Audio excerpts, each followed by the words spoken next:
Hello, everybody. Thanks for tuning in today. My name is Jamie Raftery, Holistic Chef. Thanks for joining today's masterclass. We're off to Great Britain today. We're doing some fish and chips, some vegan style fish and chips with tartar sauce, mushy peas, and some oven baked sweet potato fries. So, not your usual traditional fish and chips we all know and love. I have a lot of good memories from eating fish and chips on the seaside. You know, it's something we associate with good memories and good times, family outings, and so on. So here today, I'm going to do a really unique, I think, fish and chips version using what I call jackfruit. This is a baby jackfruit. This is a tiny little jackfruit.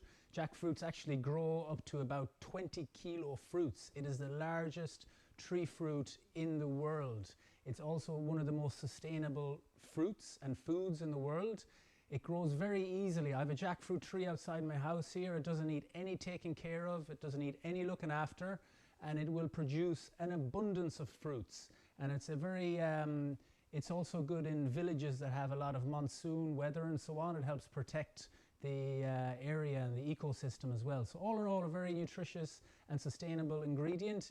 I know you all don't have a jackfruit tree outside your house, as lucky as I am here in Phuket, but you can buy jackfruit in tinned format, just like this here, okay? So it is readily available around the world, which is very good because these are so cheap locally here in the market. You go down and the big massive jackfruits, they are so cheap. The reason they're so cheap is that they're just so plentiful. So there's not a huge market or a huge price for them here locally. So when they get commercialized and tinned, it creates, you know, a worldwide product that can be sourced everywhere around the world, and that gives jobs and livelihoods to the people who grow it, the cooperatives who produce it, and all that. So all in all, a very good ingredient to incorporate into your diet. If you cannot get jackfruit today, banana blossom is another item you could use, or you can use mushrooms. Aubergine eggplant is another good fish alternative for deep fried fish and chips. So just to talk you through the menu today, so that's the jackfruit. I'm going to be deep frying. I'm going to be making a traditional beer batter. So a beer batter is traditionally vegan. It's plant-based. There's no eggs in it. I've got rice flour for an extra bit of crispiness and texture, some plain flour, some baking powder, a little bit of salt, and then I'm putting in some little spice there again, just to give the batter that little bit of like flavor as you bite through the crispy, beautiful batter into them chunks of jackfruit. And in the jackfruit, I'm going to marinate it a little bit. I'm going to just add it into a little bit of water, a little bit of lemon zest, a little bit of lemon juice, and some dill is unavailable at the market today. Normally I will put in dill. I'll put in a little bit of caper and some seaweed just to give the jackfruit that kind of taste of the sea. So when you bite into the crispy fish and chips, you've kind of got a taste of the sea as well. So that's the fish element. The chips I'm going to use in sweet potato. I know they're not very British, but you know, I do like sweet potato and the spices. We got a nice mix of spices in there. Again, it's like it's very versatile. You can leave the spices out, or you can put in your own spice blend. And I'm going to show you a nice technique for getting nice, crispy, oven-baked sweet potato fries with just a tiny bit of oil to bind it. And then the sauce. You know, you can't have fish and chips without a tartar sauce. Wherever you come in England, or you might call it a different thing, tartar sauce if you're from Ireland. So I'm making a vegan mayonnaise out of a good quality, like light olive oil and some soy milk. Now, soy milk is the secret ingredient in a good vegan mayonnaise because it's very high in protein and it helps emulsify everything together, so you get a really thick mayonnaise without any egg. And then into that I'm going to add some mustard, a little bit of turmeric just to emulate that egg color, and then some capers, cornichon, and chopped parsley, and then lots of fresh lemon juice in there. So you get a nice zingy tartar sauce or tartar sauce to dip your chips into and your fries into. And then we have some mushy peas. Of course, you can't have fish and chips without mushy peas, so we're going to there's two types of mushy peas. There's the marifat style, where they're more dried peas that have been cooked out, take a long time. They're very nice also. Today I'm just doing a fresh garden peas. So cooking a little bit of onion, a little bit of garlic, a little bit of herb, cook down the peas and crush them here in the blender. And that's going to be it. They're all the recipes I'm going through today. So we got about depending on how things go, depending we don't get a power cut here in Phuket or the monsoon doesn't wipe us out electricity wise here. We already had a power cut today. So we're here for the next approximate hour and a half. So any questions you have, type them through in the chat room. You're welcome to cook along live with me. You should have received all the recipes upon booking the class. And if you're not cooking along with me, just sip a cup of tea and sit back and relax. So shall we get started on the batter? We're going to get started on the batter first. Okay, everyone ready? Everyone okay? Everyone can see me, hear me, and understand me all okay? Okay, good. So I'm going to start with the batter. A good fish and chip batter. So I have everything weighed up. I have my flour, just plain self-raising flour. I got some rice flour, baking powder, salt, turmeric, and a little bit of chili or cayenne pepper in there. Now, top tip, it's always good to sieve all your ingredients. It just makes it nice and lighter and distributes everything. You know, the flour has been sitting in a factory for a while, so just sift all your flour together. I got a lovely sous chef here in the background helping me out today, which is great, so I don't have to move very far.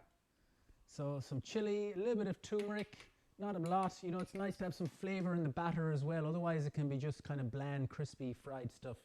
And then I have some pepper in here as well. Now, to get a good crispy batter, a good fish and chip batter, the secret ingredient is like something fizzy. Soda water is really good. If you don't want to use beer, use soda water. Also, you can use kombucha if you want a nice fizzy element too. And you can also use ginger beer. Ginger beer gives a nice, lovely flavor to a fish and chip batter. So here today, since we're in Thailand and we're on the jackfruit fish and chips, we got to go Chang. I'd say this is probably one of the first times this dish has ever been made here in Thailand. We made this a couple of months ago here as a tester. We tested the whole recipe and I think it was good. It was good, Tara? You enjoy? Very good. Very nice. Okay, in with the beer, some for the chef. So the batter, you want to have a really thick batter, like a double cream consistency. Very easy to make. You see, it takes 5 minutes to make. Not even 5 minutes. Just adding it bit by bit to get a nice texture.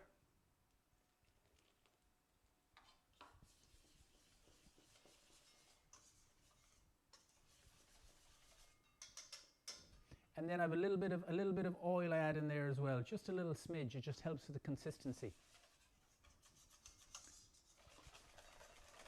And that's it, the batter is done. So I just want to let that rest and leave that aside. I got some Chang beer here left for the chef. I'll have that later. So I'm going to leave that beside the fryer. I have a little shallow deep fat fryer here for frying it. I haven't preheated it yet. I'll preheat that soon. Can you turn off the notifications? So batter done. Right, next I am going to get on to marinating the fish, the jackfruit fish.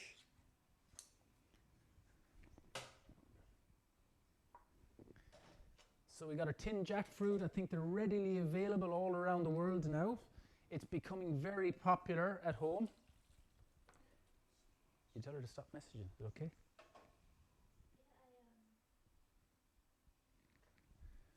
So they're very popular around the world. Barbecue, jackfruit, like pulled pork jackfruit. It's a really versatile, meaty kind of ingredient. So this has been brined. It's already cooked.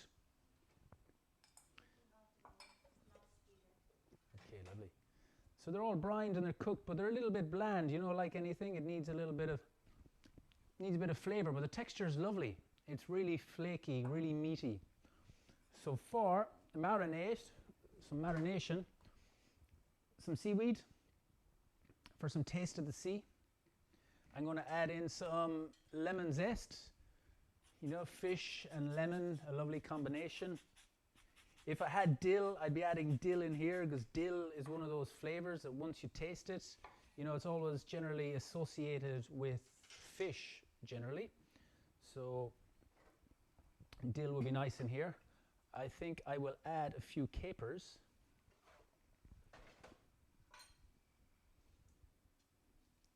So it's important to get these two little techniques on early because these take longest. You want to marinate it, you want to batter to rest, so it's important to get them on first. And then I'll chop in a few capers. Capers are very salty and bitter. They go nice with fish a lot, you know, so adding in a few caper there is nice. And that's it. So I'm just going to leave that. I'm going to put a little splash of water in there just to help combine all the ingredients together.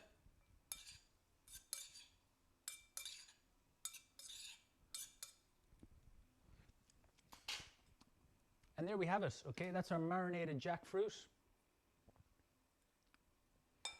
You can do that a few hours, do it in the morning, do it the day before, marinate it up, you can put some thyme in there, lemon thyme if you had it, any type of herbs. I got some lemon juice, caper, some seaweed, so it's going to taste and smell of the sea, and then pop it in the fridge until we get ready to fry. That's okay there. Or you put it in the fridge, yeah.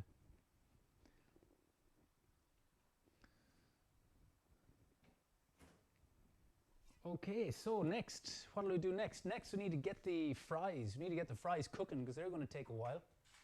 So preheat your oven. I got my oven up to like 200 degrees, nice and hot.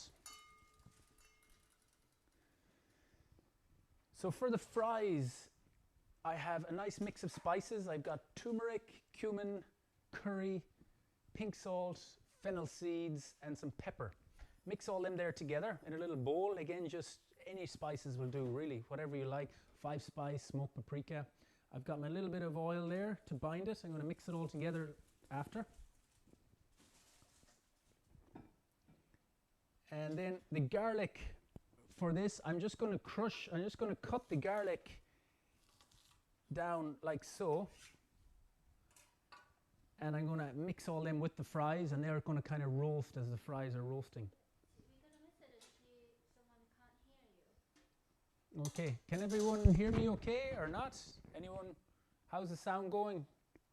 Give me a thumbs up if you can hear me. You turn your volume up maybe?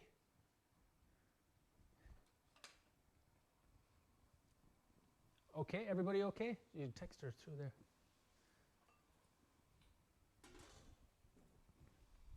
So I'm going to top and tail the sweet potato, just so we have a nice shape. If there's any very small edges, they're going to burn a little bit. So I'm just going to top and tail the sweet potato. And then cut them into, will I peel them? You can peel them. You don't have to peel them. You can leave the skins on. But we'll peel them here today.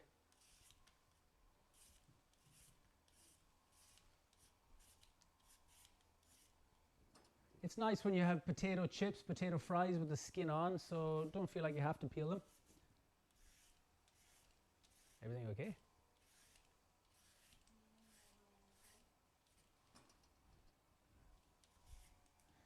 If you can't find sweet potato or you don't like sweet potato for any reason, just use regular good old spuds, good old potatoes. I've got my nice little Thai-style peeler here where you peel it, it's like a julienne, and it gives the outside of the chips a nice kind of grainy texture. Again, that's optional. You can just peel them or you can leave the skin on. So can I get a big bowl? Hold on.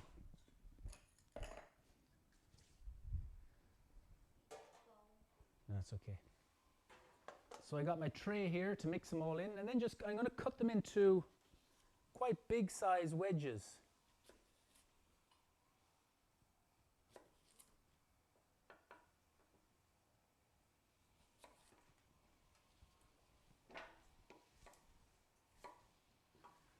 So depending on the potato, you'll get like 6 or 8 kind of wedges. You can cook them into fries if you like. I like big chunky wedges. So be careful, it's quite a dense vegetable to be cutting. So make sure your chopping board is clean. Make sure you have no distractions. You're concentrating what you're doing, because if your potato slips, the knife can slip right into your finger. So just be careful.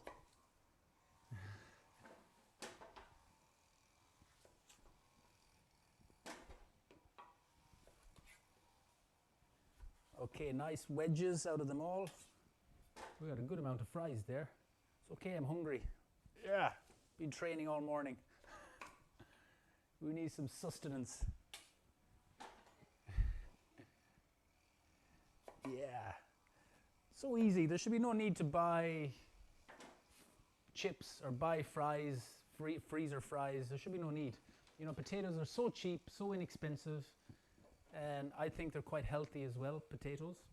Some people are afraid to eat potatoes. It thinks they make them fat. If you eat a lot of anything, you get fat. Everything in moderation. You know, spuds come from the ground. Good, nice, dirty spuds. Okay, the surgical operation. I'm going to add a little bit of oil to the spice mix. I'm just using gloves because turmeric and curry is going to color your hands quite a lot. And you do want to get in there and massage the potatoes, get all that spice and oil mix in here. So I'm not going to drench these in, I'm going to put in the garlic here too at this stage. I'm not drenching the sweet potatoes in oil, as you can see. I'm just, you know, just coating them just enough. And then we're going to rely upon the heat from the oven to blast it and to roast them. Now I have another little trick. If you have a piece of tin foil, you can put tin foil on the bottom of your tray, shiny side up. What that does is it reflects the heat right back up. And I like to do these fries off of the base of the pan on a wire rack. What that does then, the heat kind of distributes through it much more evenly, and you get a nice crispier fry. Top tip, you've seen it here. I don't know where I learned this from, but it works, believe me. They smell amazing. Wow. And you don't want to, like many of my chefs before, when they're making chips, they like throw them all in together, and what's happened is then there's no room for them to caramelize, no room for them to roast, so they just go soggy. They turn up like soggy mashed potato. So you want to give them room to roast. Less is more. And then we can just pop these garlic around them here, and as they're roasting, as everything is roasting, they're going to like just impart their flavors onto the sweet potato. Bam. There we have it, nice clean hand. So I'm going to pop them in the oven, just lightly coated with spice, lightly coated with oil, some garlic. I'm out of tin foil, but generally I put tin foil at the bottom of that tray, wire rack on top, sweet potatoes on, give them loads of room to roast and fry, and then wang them in a good hot oven, about 200 degrees.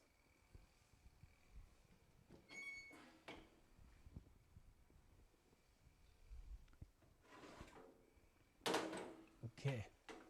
We're in. Okay, they're in. Fries are in. Happy days. Time for some chang. So as we're cooking, a clean kitchen's a happy kitchen. If you see my setup here today, it looked like there was a lot of stuff on the bench. There is, because I spent that little bit of time before the class just to get everything weighed out and organized. And it's a really important part of cooking. Before you actually cook the dish, which is actually the easy part, spend some time getting all your ingredients laid out, get them weighed out, make sure you have everything, double check the recipe. If you're missing anything, you can adapt it or just leave it out, depending on the recipe. And then I like to have all my recipes in different areas. I have all my tartar sauce stuff here. I had all my sweet potato stuff on one tray. I had all my batter stuff on one tray. And then as I finish one thing, I clean down everything I don't need. It's important, you know, clean as you go.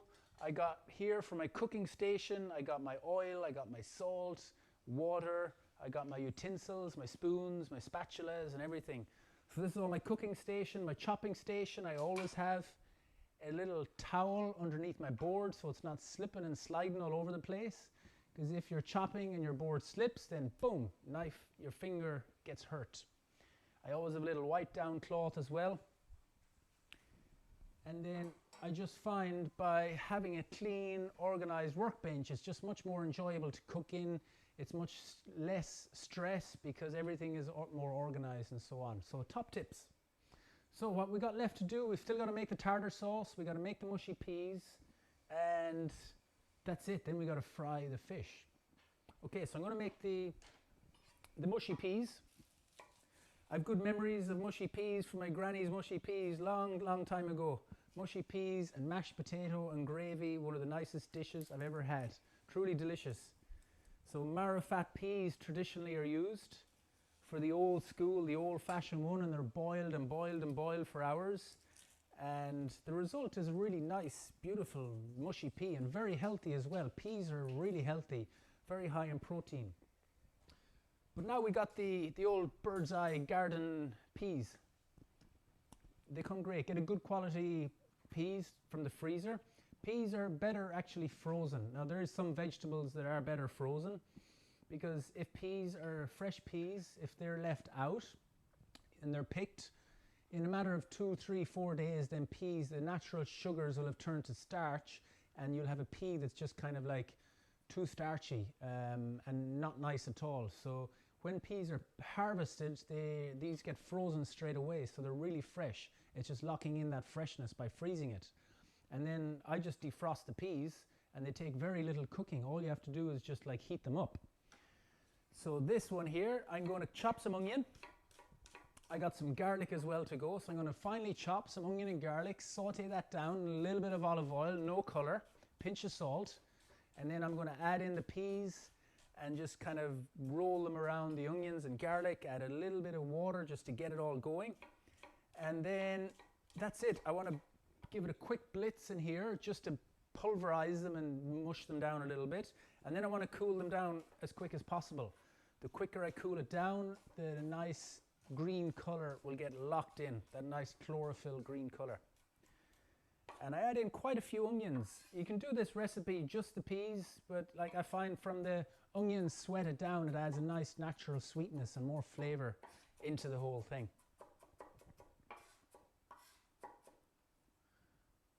Okay, so some nicely finely chopped onions.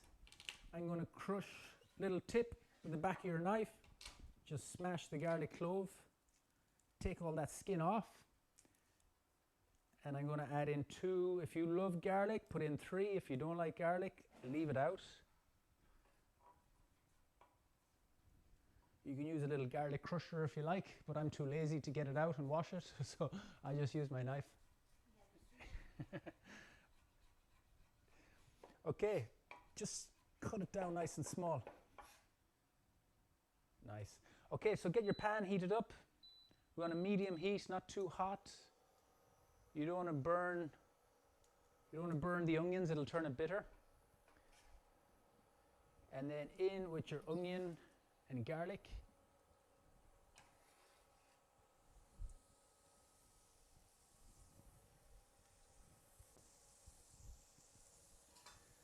Okay, they're on the go. I got my peas standing by ready. And that's it. So I'm thinking when you're cooking, you're always focusing on one thing. You're always thinking, what's next? What do I need to work on next? If sweet potatoes are cooking, they're okay. Just make sure they're all right. I got my tartar sauce here, ready to go. That's a quick recipe. So that's going to be my next thing. And then it's all about bringing it all together. So I think we'll have fish and chips sooner than an hour and a half.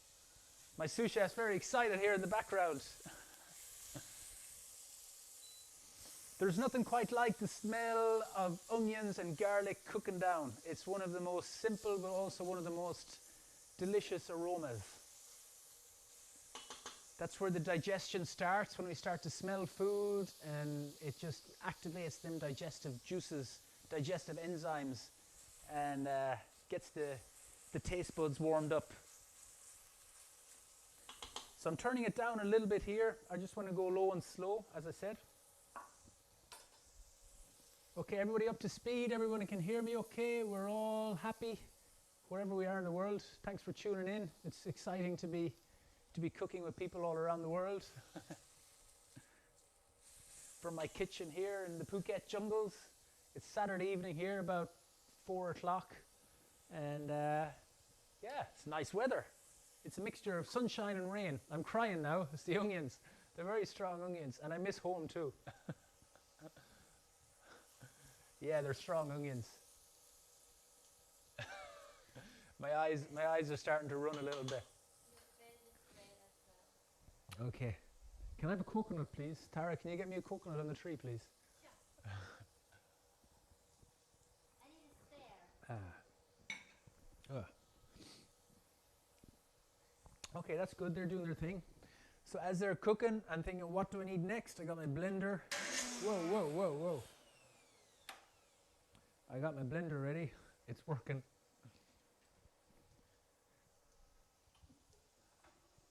Need the fan. Whew. Whoa, them onions are so strong. Okay, I'm going to add in just a little splash of water just to help the onions out.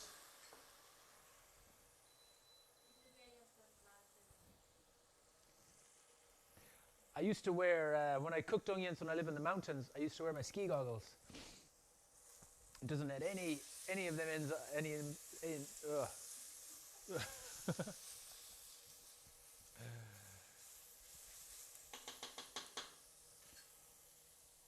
Okay. Okay, in with the peas then. Have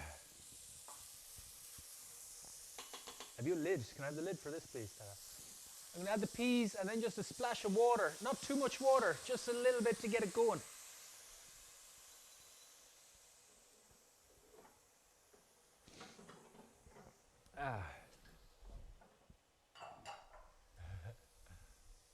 That's better. Okay.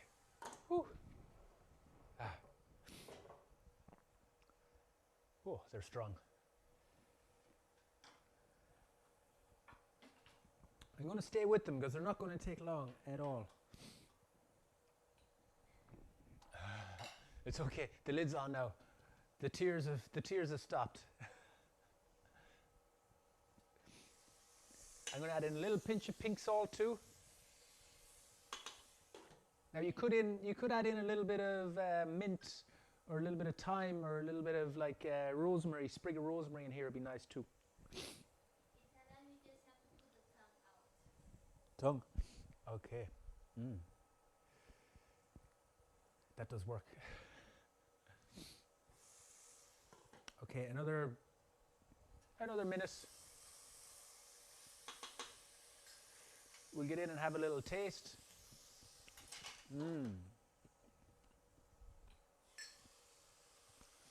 If your pan is drying out a little, it'll start to catch, might start to burn, so just add in a little splash of water just to, you want steam in here, like a little bit of water, not too much water. If you put in too much water, you'll have like a pea soup, so, which is nice as well. So just little splashes of water just to get the steam going, and then the lid on, and that's all cooking nicely in there. It's almost like a pressure cooker.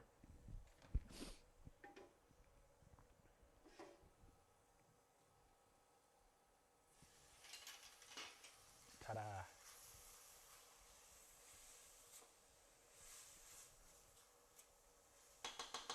Now traditionally a lot of butter is added into this. When I made this in the past, I've added in like nice butter into that to kind of give it a nice rich consistency, but no need for that. There's no need, just focus on the peas. A little bit of coconut oil if you want a little bit of fat in there, it could be nice.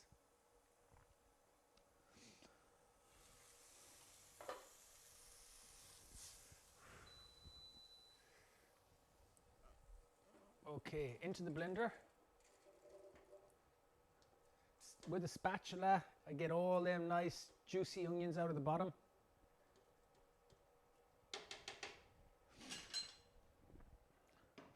Now here, we just want to pulse, we just want to give like a little quick pulse. We don't want to blend it down to a soup. We want crushed peas here, so just literally bam, bam, bam.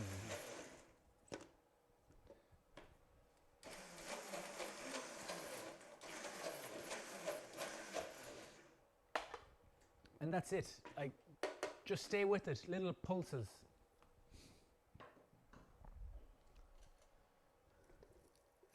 Wow. The easiest and most delicious mushy peas. They're so green. Now these are a nice side dish for loads of different dishes. It doesn't, if you don't feel like making fish and chips, no problem. These mushy peas are a great side order with like roasted baby potatoes or even mashed potatoes. Even with pasta, you can stir it into pasta.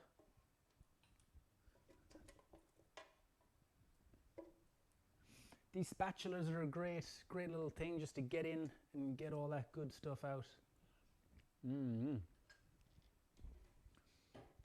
Tasting yummy. So what I'm going to do, I always taste everything you make, taste as you go. No point in waiting till the end.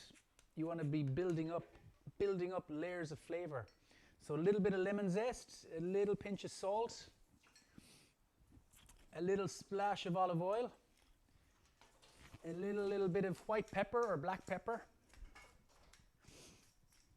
You could add in a little pinch of cayenne or a pinch of chili here if you like, and just stir that in.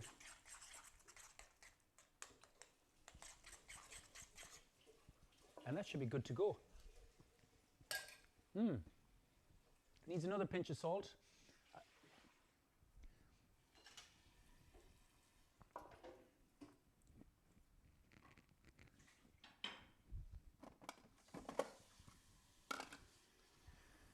That's our mushy peas done. It didn't take longer than 5 minutes, so most houses will have some frozen peas in the freezer. So if you do, all it takes is 5 minutes to make a nice side order that goes with so many different dishes. Bam, there we go. Mushy peas done. Nice and green. So like the quicker you cool them down, the greener they will stay as well. Lovely, thank you. I love when that happens, when I get the blender back nice and clean.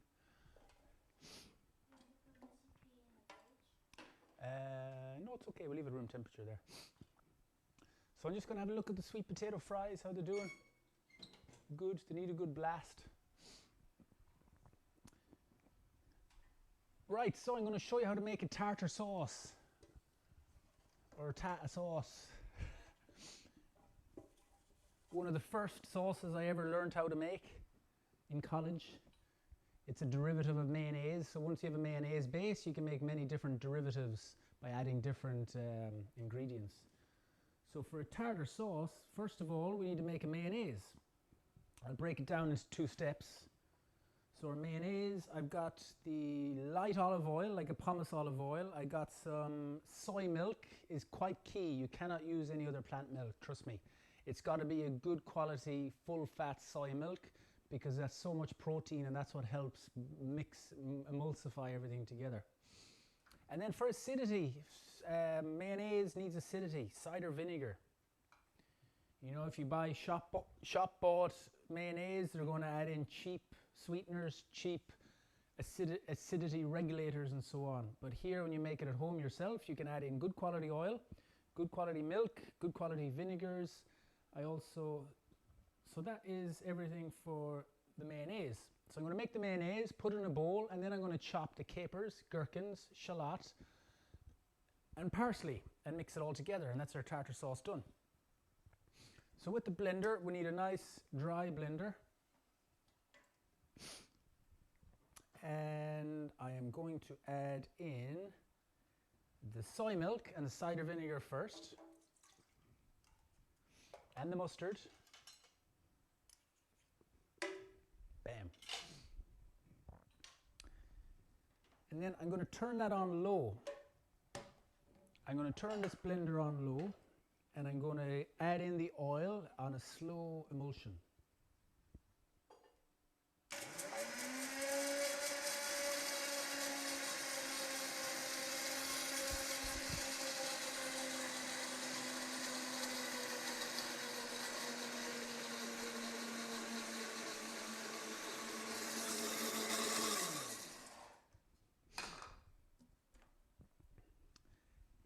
And let's hope that doesn't happen.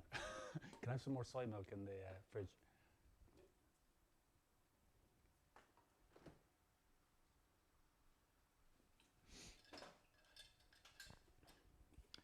So this is a good lesson in what happens when your mayonnaise splits. we need to add in some more. So can I get that dried out, please? So sometimes, and it's a good lesson, like making a vinaigrette. It's one of the first sauces we ever made in college, making a vinaigrette, emulsifying it. And mayonnaise traditionally use egg yolk and a little bit of vinegar, and then you emulsify in the oil very slowly. But if you add in the oil too fast, it can split. So when we're working here with like no egg as an emulsifier, it makes it that much more difficult. So sometimes the soy milk, if it's at the wrong temperature, it can split. So I'm just going to try to bring that back. These things happen, live cooking class, and like mistakes happen, you know. You watch a YouTube video and that's edited, and everything will seem so perfect and so manicured, and that's good. But sometimes, like, it's good to see when things don't go right, because that's when you learn. And in the kitchen, cooking is all about making mistakes. Cooking is all about things not going as they had planned. But then it's down to you as the cook or the chef to think, okay, how can I rectify that? How can I fix that? And that adds to your skills, that adds to your knowledge.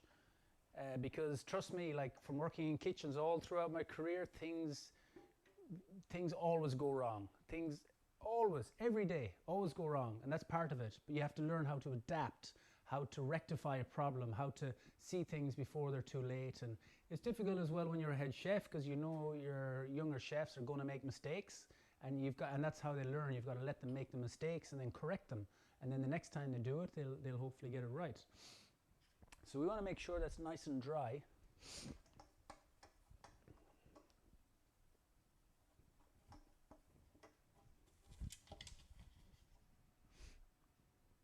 And then I'm going to add in is that off?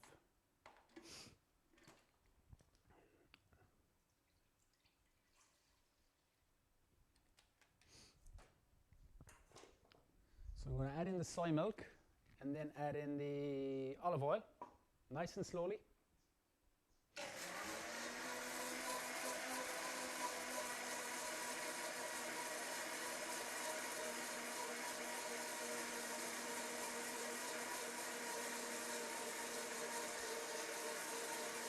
Add more oil, more oil.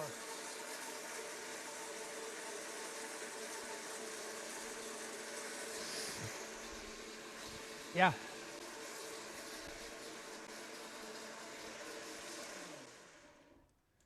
So we're looking a lot better here. No, is there a rice bran? So we're looking a lot better here this time. It's nice and creamy, nice and white. I just need a little bit more oil.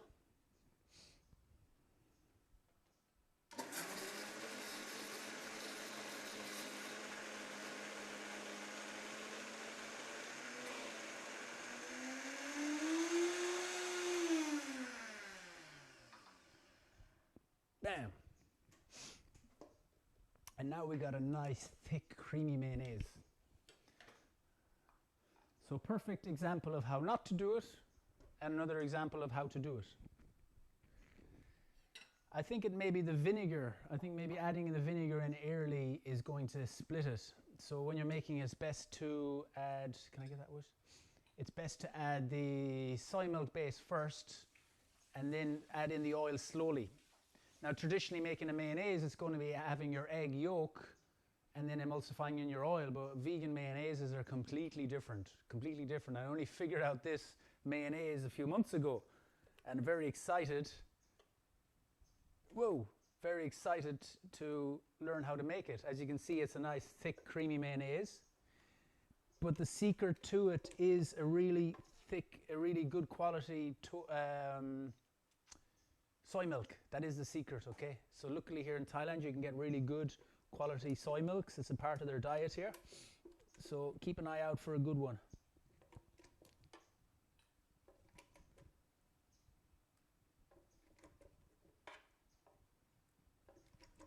So nice. Now, I know there's a lot of oil gone in here as well. We're not going to eat the whole thing. This is many portions in here. So I'm going to pop that in the fridge for a little while, just to firm up a little, just to chill it down. And then I'm going to get all the ingredients ready to add into it. So we got our capers. We got our gherkins.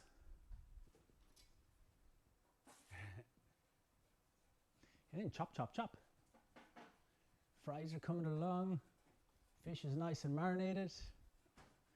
Everybody's nice and hungry.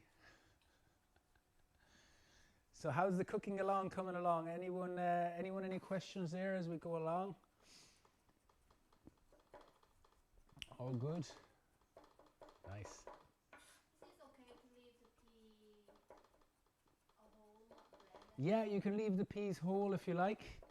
It's just by crushing the peas down to like a dip, crushed peas, it's much easier to dip your fries and dip your crispy fish and chips into it. It's more like a dip. Whereas if you don't crush it, the peas will be running all over your plate. So whether you like a chunky tartar sauce or a nice fine tartar sauce, up to you how much chopping you want to do. Now I do find chopping the capers and gherkins by hand works out nicer. Some people put them in the blender and blitz them, but then there's not much texture to it. It all just like molds down to like one thing. So I like to have some nice chunky capers and gherkins in there. Just add some nice texture. That's that ready. I'm going to do some finely chopped shallot as well. Some nice sweet shallots.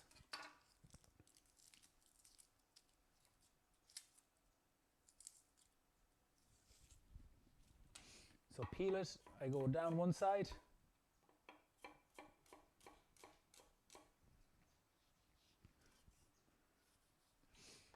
And then in there, and then just nice and fine. The finer the better. You don't want big chunks of shallot. They can be quite strong.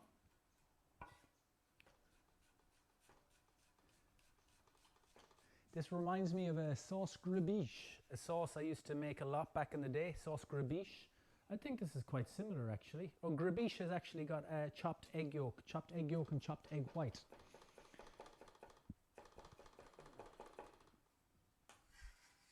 Okay, so I'm going to put the shallots in with the capers and gherkins there because I'm going to mix everything in together.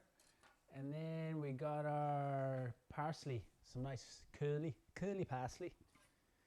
I've washed all this.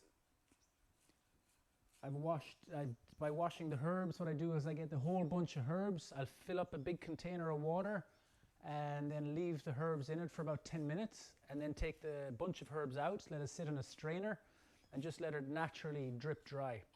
And then sometimes if they're very wet, I'll put them on a paper towel to dry, or you can put them in a salad spinner to spin them and dry them. So on one hand, I'm kind of clumping it all together just to like let it run out underneath my knife. And then I'll go back this way. So I've gone this way with it, now I'll go this way. Oh, I got mayonnaise in my hand.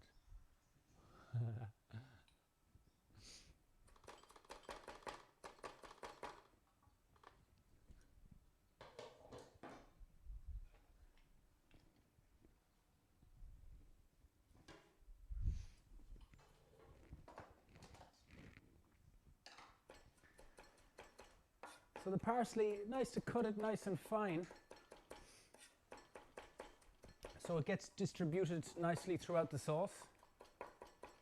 I probably have way too much parsley here. Now if you're thinking of using dried parsley, I advise not to. There's nothing like fresh herbs. There's no comparison really. The only dried herbs I tend to use would be oregano, thyme, rosemary. For some reason those are like the hard herbs like sage, thyme and rosemary. And I don't use a lot of them. If I have fresh, I go fresh. Fresh is best. So here, just going like in a seesaw motion, I have one hand here on top of the knife, and then I have my fingers holding the blade here, and my thumb up so it doesn't go under the knife. And then just like a seesaw motion. Or you can go fast.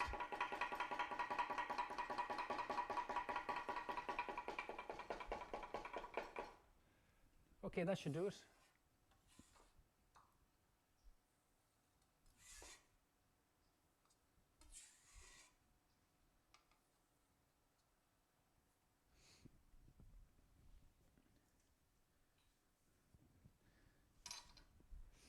Okay, that's everything ready for a tartar sauce then.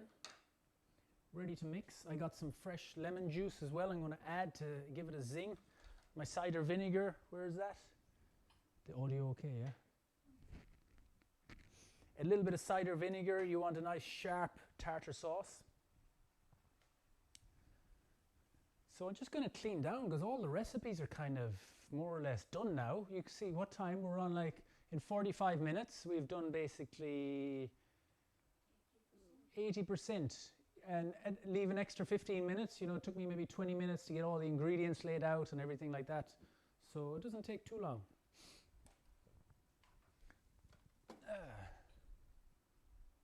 Okay, I'm going to set up for frying the fish and chips.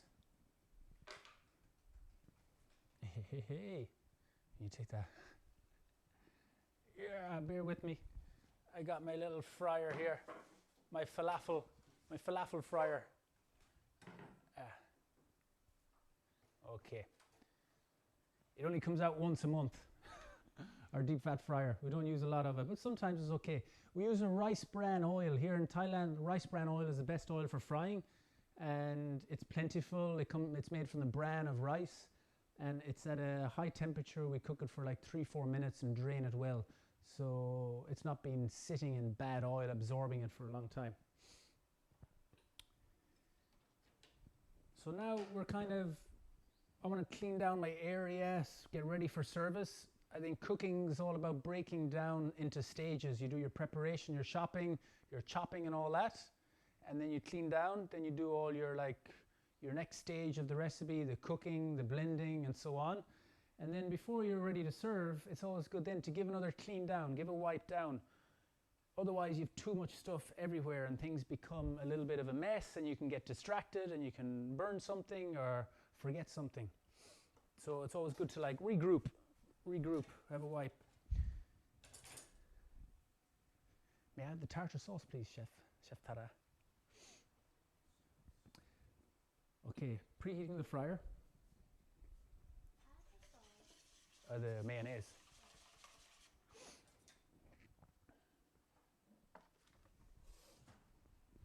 Now my batter is looking a bit thick. I got a little bit carried away with the Chang beer. So I'm just going to add another spoon of flour into the batter. A couple of spoons. Again, cooking is all about intuition as well and trusting your gut feeling. With recipes, when I'm at home cooking, I very rarely follow a recipe unless I have to do something for a certain photograph or something. I very rarely use a recipe at home. I kind of use my intuition and taste and add a bit more and add a bit less. And at home cooking, that's what I advise. That's the best way, to get yourself to. But at the beginning, when you're making a recipe for the first time, it is good to weigh it out so that you have the proportions and have the ratios. And it's also a guideline as well that if something goes wrong, you can look at the recipe and think, okay, it's too thin or it's too thick, you need to adapt it. So the next time you come to make it, you've actually tracked that recipe.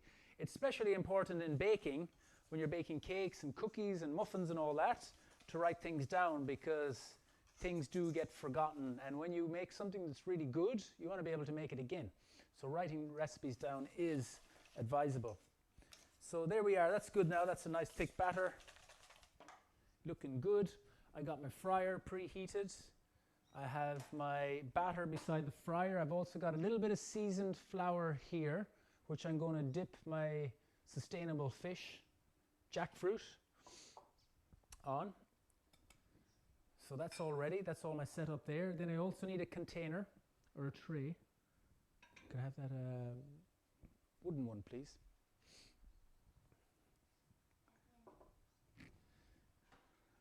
So I'm going to check these fries, see how the sweet potato fries are doing.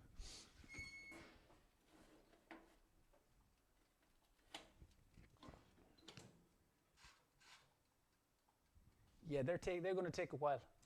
They're okay. They're big fries. They take a while.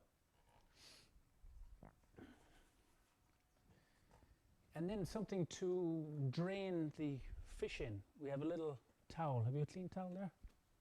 Use this one. No. All set. And then we need a plate to serve everything on. What do we serve the fish and chips on? It brings back memories cooking fish and chips. It's been so long. Most restaurants I've worked in, like if we have a brasserie or a cafe, it'll always have fish and chips, always. And it's a dish I think that everybody loves so much. It's one of those really satisfying, enjoyable dishes, deep fried, crispy fish in a batter, nice and juicy and tender, and some chips or some vinegar or tartar sauce, ketchup, and add it all together. It's a very satisfying meal. And I'm all about, you know, finding joy and happiness and pleasure in food.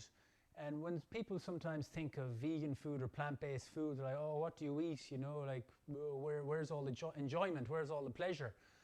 But there's so much, believe me, like there's so much when you know, when you look at food in a different way. But now with all these classics, with like fish and chips, burgers, pizzas, all these favorite dishes, I'm working on healthier vegan versions of them, which are better for us and also for the environment. You know, jackfruits are much more sustainable and plentiful than fish in the sea. You know, realistically, there is not enough fish in the sea to feed everybody. So I've taken my fair share, so I'll leave the rest there. That's my own personal perspective. So how are we tasting here? Tartar sauce is beautiful, or the mayonnaise is really thick. Look. Can we see? Look at that for a mayonnaise. It's just good quality, high protein soy milk and a pumice oil. But it doesn't taste it much. It's very bland. So in with our cider vinegar. In with some salt. Not too much salt because these capers, gherkins, and shallot, well, the capers and gherkins have a lot of salt in them as well because they're brined. We add in a good chunk of parsley.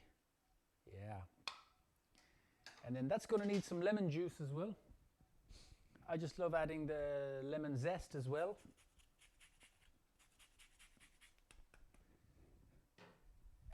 And then lots of fresh lemon juice. And we're going to serve, of course, a nice wedge of lime on the side. Can't have fish and chips without a wedge of lime. And mix all that together. So that's going to be a nice chunky tartar sauce.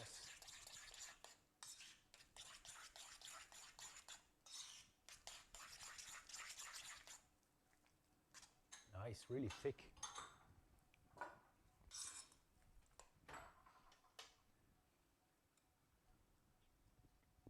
Oh, wow.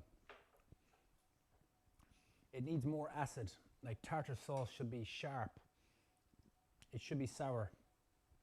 Because you got a really rich batter. You want a really sour, rich sauce to cut through that batter.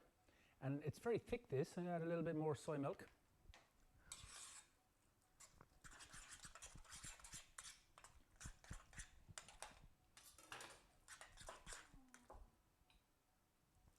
Still very thick.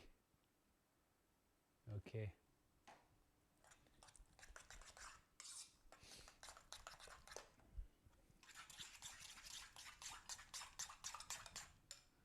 Looking yummy. Yeah.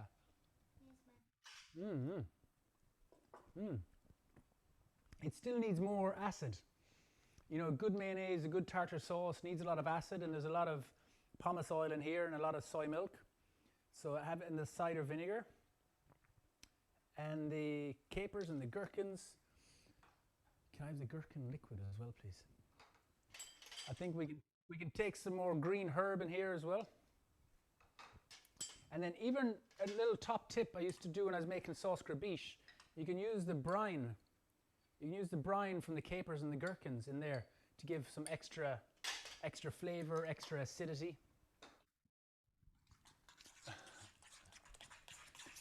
Now that's tartar sauce is coming along nice. It didn't start off very well, the split tartar sauce, but look at that. That's a beauty. So taste test. You'd be surprised. It takes a lot of, it needs a lot of acidity. But you see, I've probably tasted this sauce 5 times already. And as a chef and as a cook, I think we should.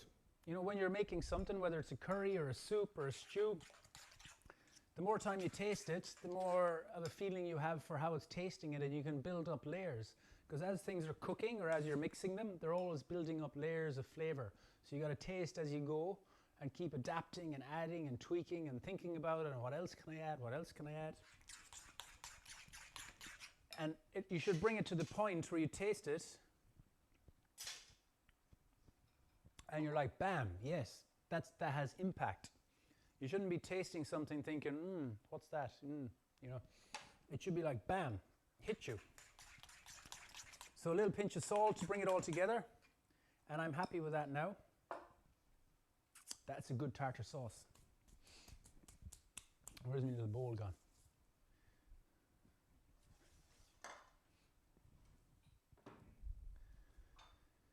Okay, lovely, thank you. So we put the tartar sauce in here.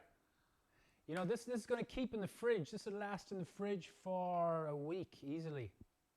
And it goes with everything.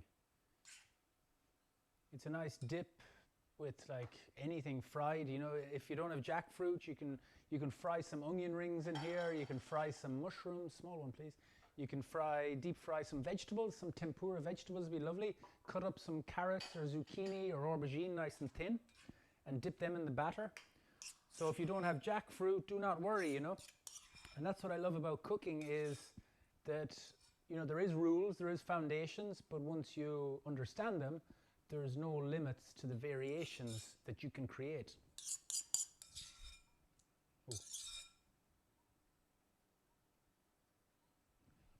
Ooh.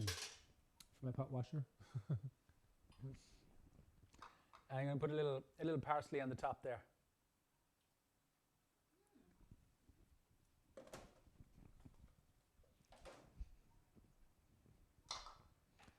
So time to fry some fish. How are we doing on time, everybody? Okay, we're all good. So my fryer, I wanted it about 180, 190 degrees, nice and hot.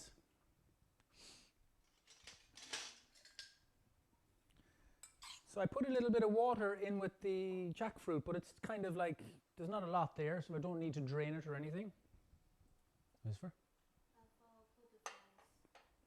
Okay. And then I leave the marinade on it. So just to recap on the marinade, we got dried seaweed powder, we got some chopped caper, some lemon juice, some lemon zest, some salt. Dill as well, I didn't have today, but dill you can add in there.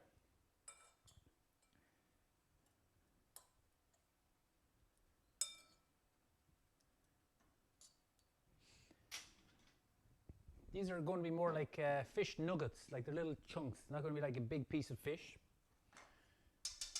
Fish nuggets and chips. So I got a fork.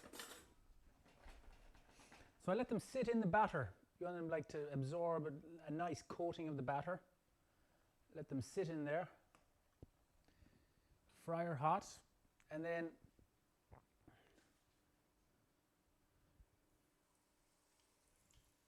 in they go. So I'm just shaking off the excess. Having a fork is good. You can just drain off the excess.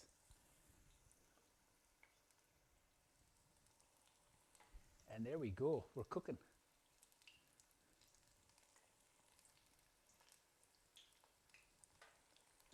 So I'm going to do them in about 2 batches so I don't fill the fryer up too much. So that's one done. And a top tip, just shake the bottom of the basket before they set. If they set to the bottom of the basket, you'll have to like scrape them off and you'll lose the batter. Nice.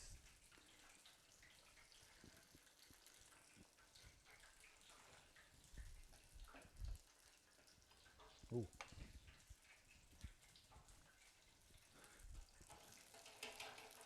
Oh, they're looking good. Okay, ready to plate up. Where are my fries? I hope they're ready. They're probably not ready yet, are they?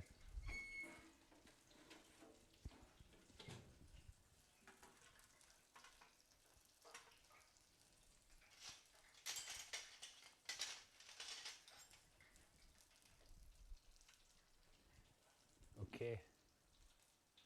I'll take the small ones first. They're just barely cooked. I think they need a few more minutes in the oven.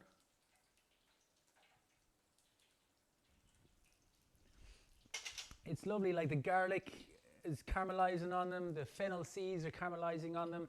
Aromas are really nice, lovely.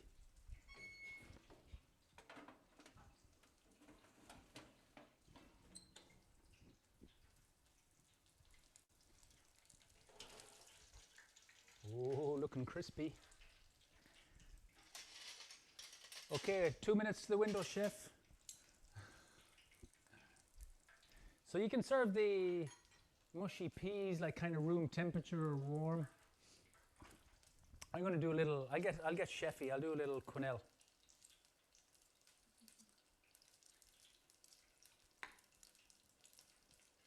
We have a question coming in. Yeah, what are the questions? Yeah, we're going to start Q&A soon, so get your questions ready to...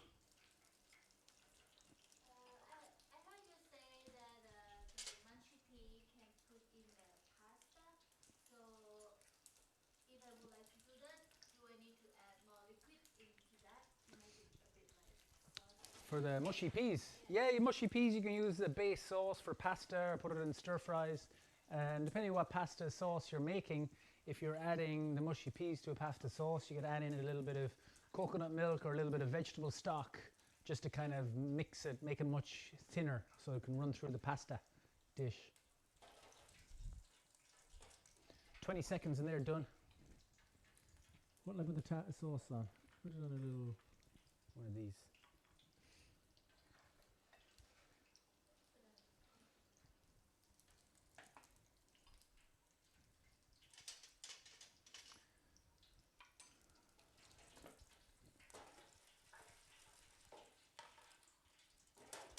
Oh yeah.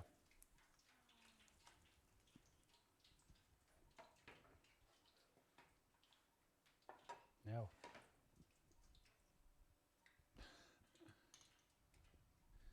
I never put them in the flour. So there they are. So what I'll do is season them a little bit now when they come out. Put the little nuggets here. Nice. Can I have the lemon over there, please? Ta-da.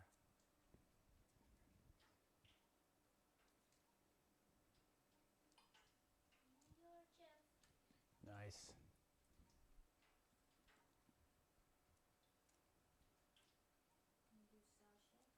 Okay. And then a lemon wedge. I'm just going to cut. Is there some parsley in the fridge for a little wedge?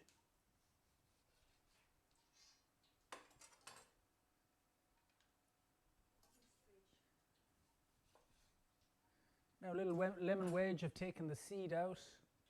We can leave that on the side. It's okay. Yeah, oh, perfect.